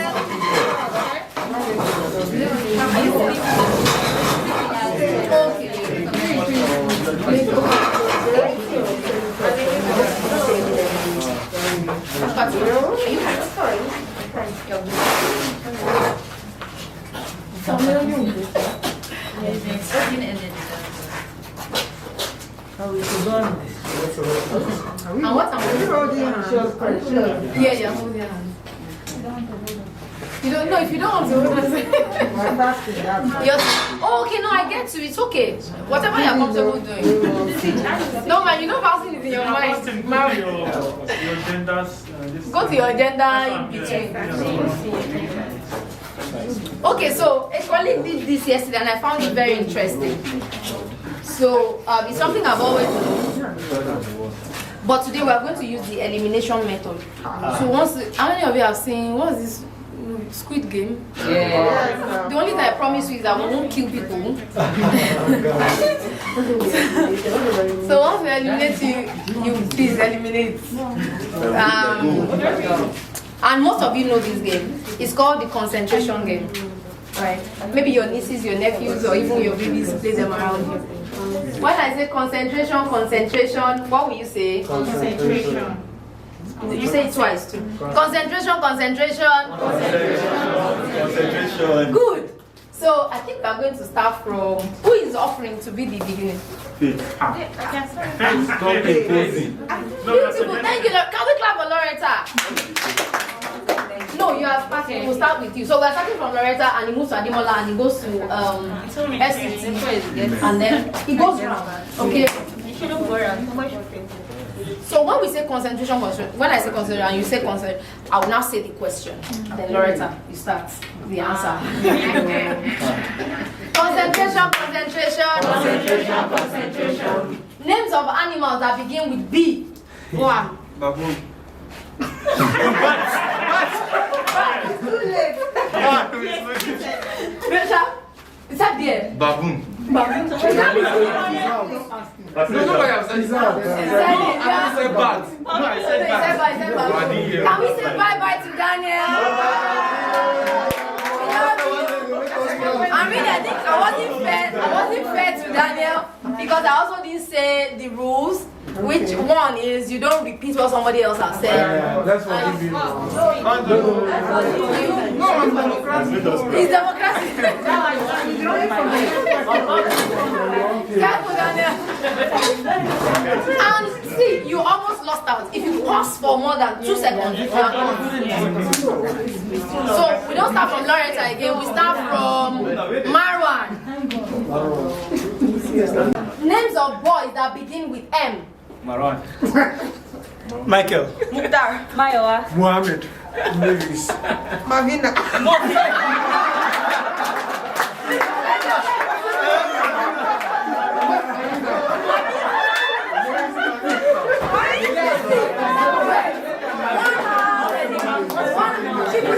One house. She would have not left it as Marvin.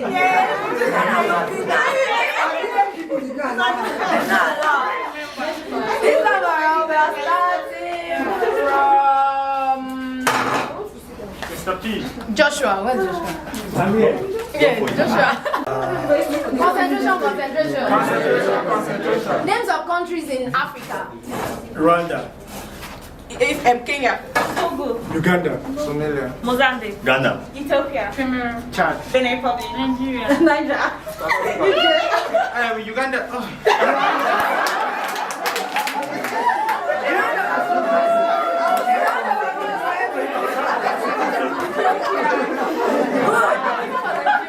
Very nice.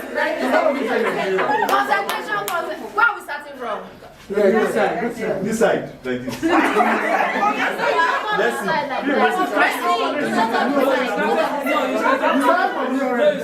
Okay, good. We start from Amarachi. Concentration. Names of fruits. Pineapple.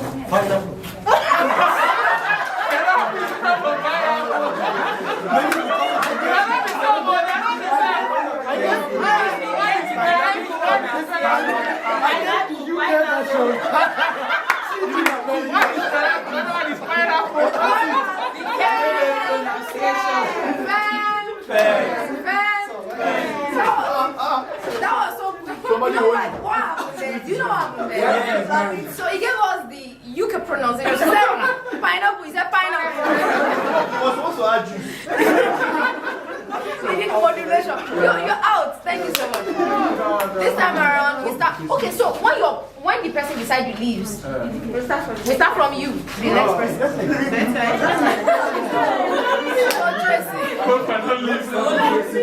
But you all did like Concentration. Brands of cars. Lexus. Benz. Corolla.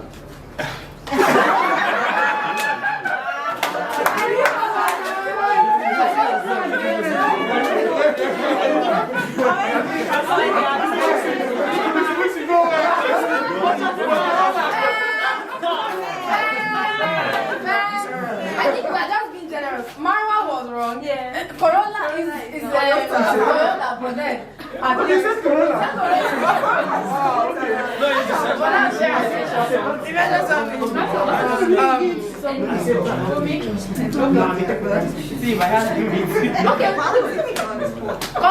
concentration. Yeah, starting from From joy. We're forgetting the problem. No, whoever drops, whoever drops. Concentration. Names of proteins. I don't Meat. understand. Meat. Which? Meat. Fish. Beans. Eggs. Pear. Meat. Chicken. Yeah, now she come on. Yeah. Ah, she go. Thank you, Jesus.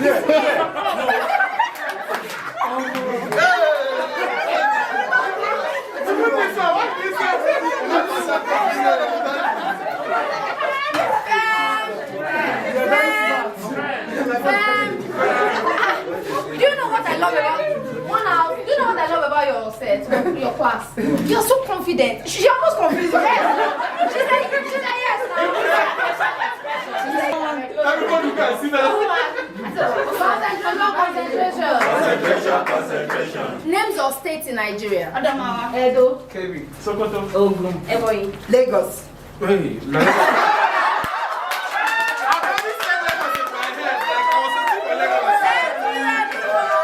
When you are in a situation where you as a facilitator, you want people to be able, you want to observe the group behavior, but you want people to also be able to observe themselves.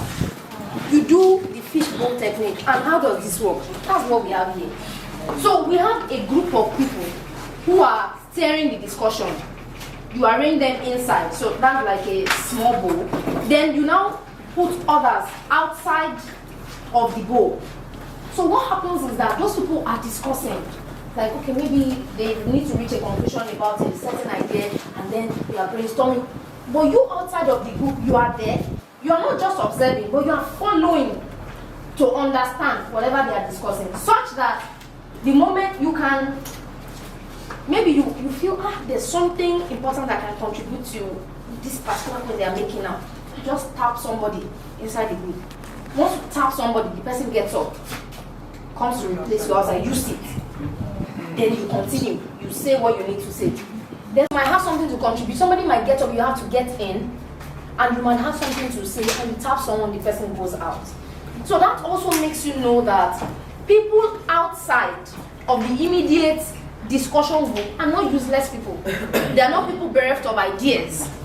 So the fact that you are within the inner caucus, so to speak, or kitchen cabinet, does not make you the knower of all and the doer of all. Anybody can replace you at any time. So that keeps the spirit of the group going.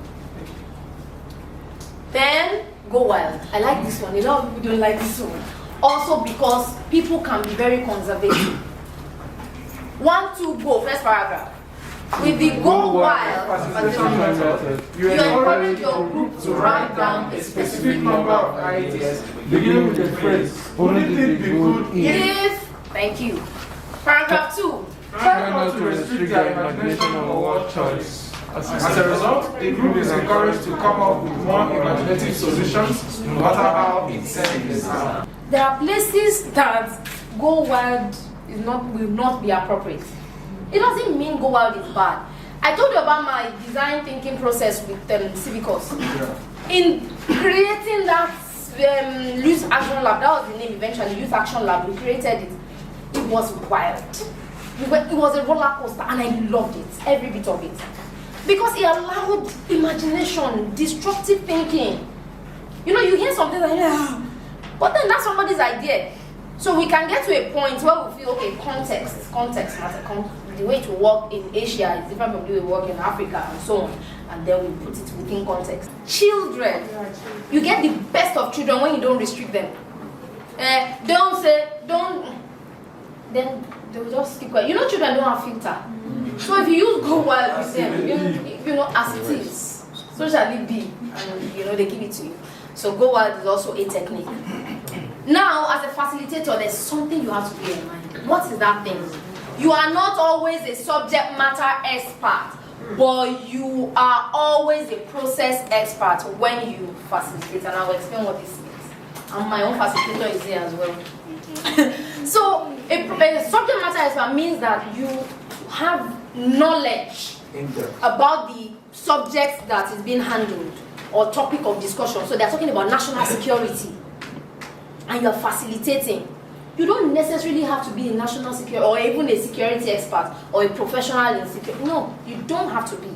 If all you have to be is a facilitator of that engagement. So let's say there's a roundtable discussion, there's a town hall meeting, so it helps. If as the facilitator you equip yourself with some knowledge, like okay, at least you should know rudimentary basics, so that you know you are also not thrown off. The people you are facilitating are using certain words that you don't even, you know. So, but your primary assignment is not to be a knowledge expert or a subject matter expert because you want to facilitate, right? So please bear that in mind. So don't let that pressurize you. They are called you to facilitate a workshop, and you're thinking, what do I know about conflict resolution? No, you now say no and turn down a beautiful opportunity to help a process that will give birth to something. Turn it down. No. So you have to clarify, what role do you want to play? Is it to facilitator is like a moderator? Remember, somebody wrote it in one of our. So it's like a moderator. So you are helping that process. Like our own facilitator was telling us yesterday, you are like the midwife. Somebody who is helping to bring to life. You can't claim the baby. You're not the owner. You see Anna. Is that her name? Abi, the midwife that helped you. As she comes to your house, one is saying, how far? You get? By the time you're even making the baby announcement, hey, we thank God Almighty, we have a beautiful baby girl, and mother is fine, baby is fine, and daddy is doing well. Nobody remembers the doctor that, they won't say the midwife is also fine. God put the doctor to shame. No, but really, Joy, has there ever been any baby announcement that they mentioned your name? No, the police put us to shame. They put the doctor to shame. But doctor, see, I want to comfort you, my sister, and console you. You are a facilitator. And that's it. So by the time that if you are lucky, they will invite you for naming. If not, they don't even remember. They don't, you know. That's it. That's what you are meant to do. So does that mean that you should be shallow and totally ignorant? No. As I said, you can also familiarize yourself with that topic. Okay, what's the current? A bit, but you don't have to be. Now, however, there are situations where you are also called to facilitate because of your expertise. Case study this situation. I'm facilitating your learning, but I can consider myself a subject matter expert because of experience. Facilitate the facilitated session.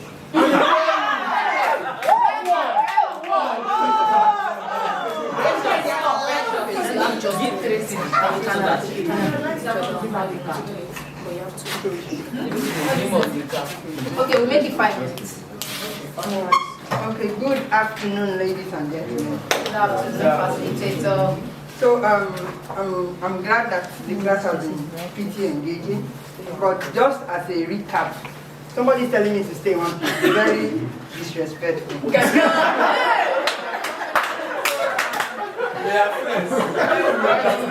So I can't concentrate. Rules. Yeah, so we've seen a lot of important components of being a facilitator. And we've had a mind shift. I like to believe that we've had a mind shift that being a facilitator is not just as we used to know it. Right? If you want to facilitate anywhere, you have to have some of these key components in mind. You have to know the desired results. You may want to try out the reverse brainstorming method, where you tell them to, okay, if I've been telling you guys to list the best ways to raise a good child, and you guys are not coming up with something. Okay, tell us, if you want to raise a wayward child, what would you do? And then they give you their response. I will not send him to school, I will not give you that. And then okay, what is the opposite of not sending that child to school? Flip. And that is your solution. Somebody said flip. So guys, like she said, she's just done a summary. So what I want to know now is, all of us have been in this process together. For the past couple of hours, we've been going through this module. So what have you been doing that as a result of this module, you intend to do differently, using what you've learned? This is no person. So can we give them 3 gosas as they go to their seats? Gosa, gosa, gosa. Drama king, drama king. Can I just start? Yes, please. Sister Omi will be a very, very terrible lecturer. Like me. I feel like she feels attacked. And the way Tracy said, that is very disrespectful. I was like, hey, okay. They are friends. And what I know, but then, so remember what we said, that you always have to be, as much as you are kind, you are showing a lot of empathy, you also have to be firm. But firm doesn't mean harsh or, but if the situation warrants firmness, you have to, always take control. I will only just add one thing to it. And I think it's very similar to what Loretta said. The only thing Loretta said before, right, the session, wants to let everybody know ground rules. There are some people that always break ground rules. But then one thing I also do, I come in. Thank you for the idea of neutrality mode, Tracy, and it's very similar to what P said. So one thing I always do, I try to, even when I'm expressing beyond ground rules, I come in and say, please, however this meeting goes today, is going to tell on everybody's time, on what they have left behind to come and do here.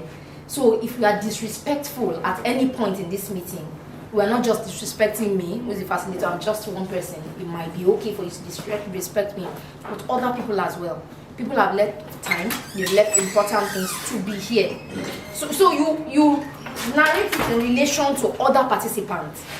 That's so please, we are going to have a lot of fun learning today, but I want us to know that there are also boundaries.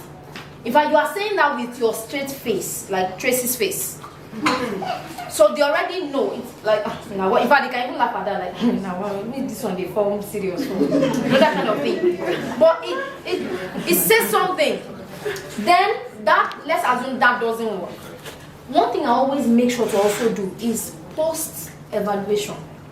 So if you do that to me as a friend in a meeting, joke or not, we know when we should be serious. There are values. There's value in learning. I can't just come here and then laugh and, within the play, we should be doing something serious. After, I'll make sure I call you. It could be, they might still want to laugh about that and say, see, I'm being serious right now. Like, look guys, this is very critical to what I do. My entire, that kind of thing. So it's like doing an evaluation of their behavior during your session. You get that might end you some sneaker and some this one said they do, but that post evaluation, they will see that it's important for you to have even come from that meeting and then mention it. To say, guys, no, I didn't appreciate how you guys were doing then. I like the fact that you were fun, you were that, but please, I'm going somewhere, we are going somewhere in life and everything. So that post evaluation, at least it will help the subsequent engagement you might want to have. So may we keep learning and may we keep growing. As facilitators, we have our perceptions, interpretation of things. You are also a product of nature, nurture, as much as you're a facilitator. So something is moving you, or you are moving something. So it's easy for you to interpret certain things.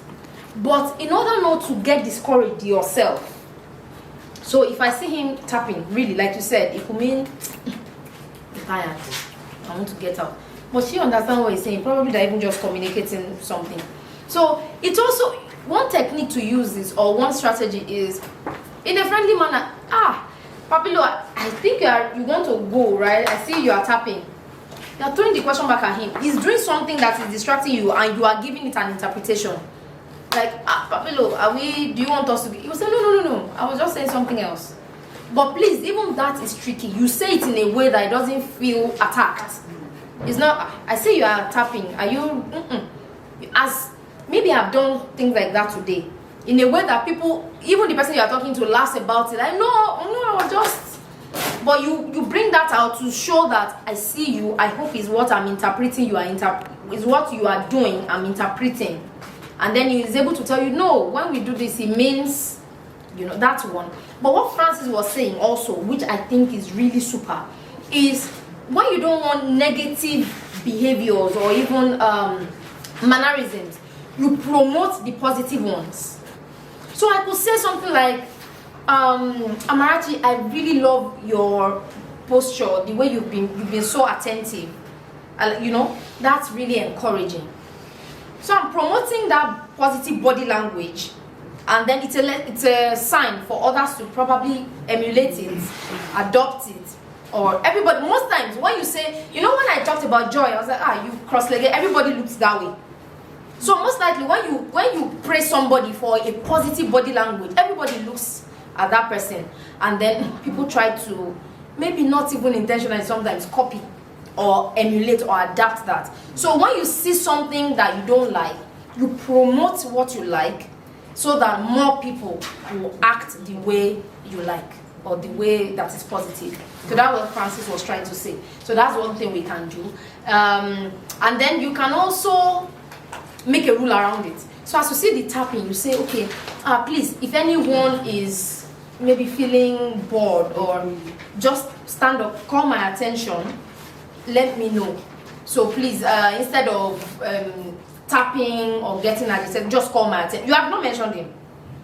Please, if anybody is getting bored or you feel please just call my attention, or stand, or instead of tapping. So you make that an example. Instead of tapping your leg or doing, just so you give them an option. So he knows something inside him. Is it because I was tapping? Okay, right?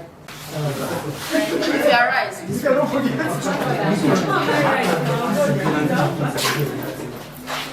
Right here. Beans here.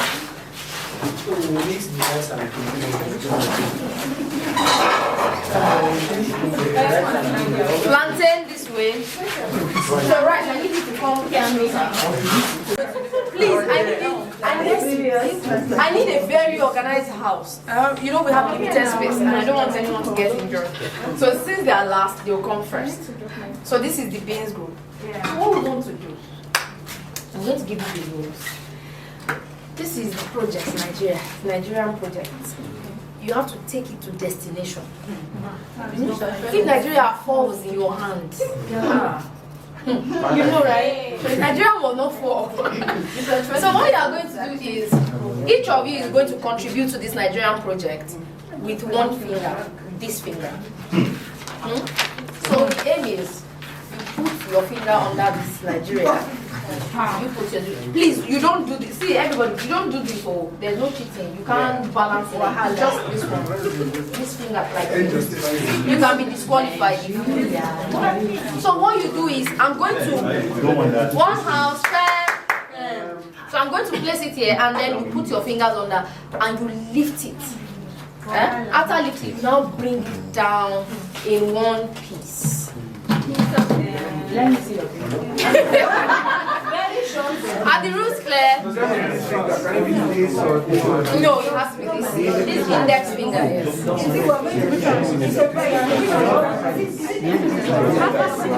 Together. No, all of you. No, all of it together. Yeah. So it has to be an accused. Yeah, this finger. So are we good? Yes, ma'am. So remember, time is running out. So one house. So while they are doing it, either you are cheering them up or you are booing them, whatever, but they are the real nation builders. Yes. Now that they are done. I don't understand. Are you seeing us? One house. I don't like what I don't like. Beans nation builders, are you ready? Yes, ma'am. Yes, of course. So, they are ready. What? No, continue. Okay. You're cheering them on. So, are you ready? Are you cheering them on? No, well, like this. Well, from here. So, everybody, 1, 2, go. Nigeria is in your hands. Up. Oh, yeah, bring it down. Down.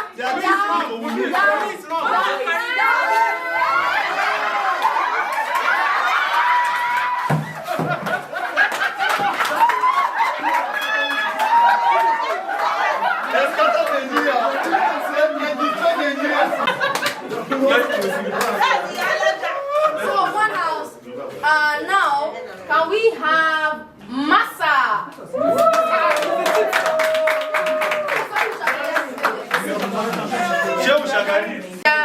to the nation builders, massa. Up, up. Woo. Cheer them, cheer them, cheer them. Come on, bring it down, down, down. Down, down.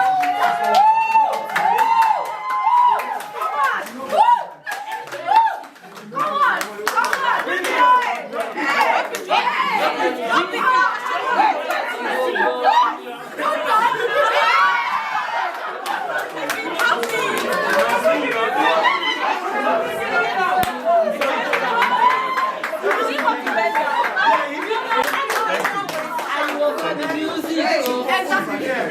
Thank you. Please be careful.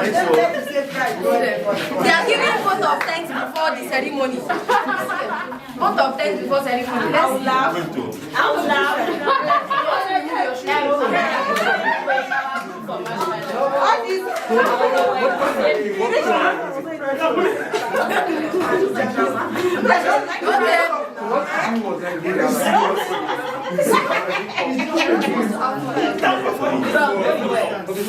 It's not my experience. You know people that campaign during elections. You know what they are made of. Let's see how they I hereby one house. I just need to move. Sorry, so that will move. I hereby hand over the Nigerian project to. Go down. The Nigerian project I hereby hand over to the Plantain Nation Builders. And you will call the one thing. And it's crashing already. Up. Don't waste our time.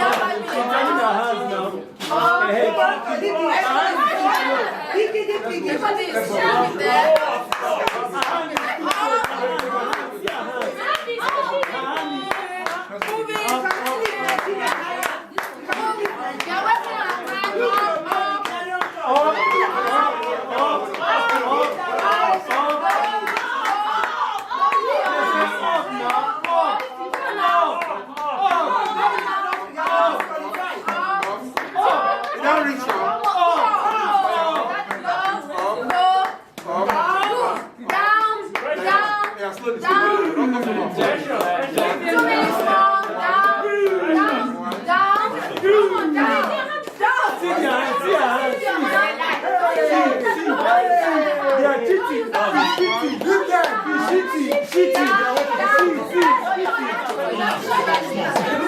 Look at the hand now, look at Which hand?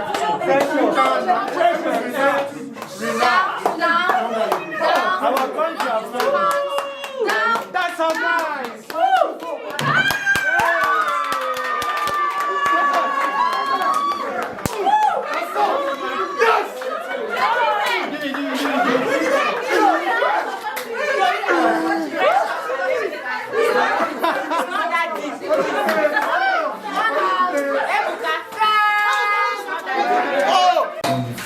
Faith, please start. Okay.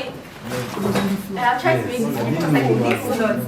So, the first thing was that we observed what every other person that went before us was doing, and we were trying to learn from their mistakes. And we made a lot of plans when we were there. When we came here, we didn't really follow it, but what we made sure we did is that we kept communicating, because from the first side, I felt like it was going to drop. Secondly, when I carried it, it was like I did not carry it. I was feeling like I was not doing anything. And when I spoke to my group members after, I asked them if they felt, they said yes too, that's exactly how they felt. So what that taught me was that for this nation and for whatever it is that you're doing, you might think that little finger, whatever it is you're doing is insignificant. It might look very small. But the thing you don't understand is when you remove it, it will affect the process. It might not be the reason. Thank you very much. Perfect. No. You gave us another name, not Chimeze. Okay, so sorry, Faith, you were rice or masa? Akara. Perfect. Okay, so yeah, I'm speaking on the plantain team. So first off, I would say I agree with everything she said, because my teammate said the same thing about not feeling the weight and all of that. Okay, but I think the major thing I wanted to say was, first we planned. We did not just jump into it. We had a strategy. We divided the roles. Yes, we shared. We gave roles like like we have a timekeeper and all of that. So I was the one that would call. And then the major thing I wanted to say is that we did not allow the external influences. People saying up, people saying down. I told them, listen, let us do it. Let us follow our own pace. So peer pressure, societal pressure, whatever. You have to the noise, block it out. Believe in yourself. You are telling us. We recognize the insult.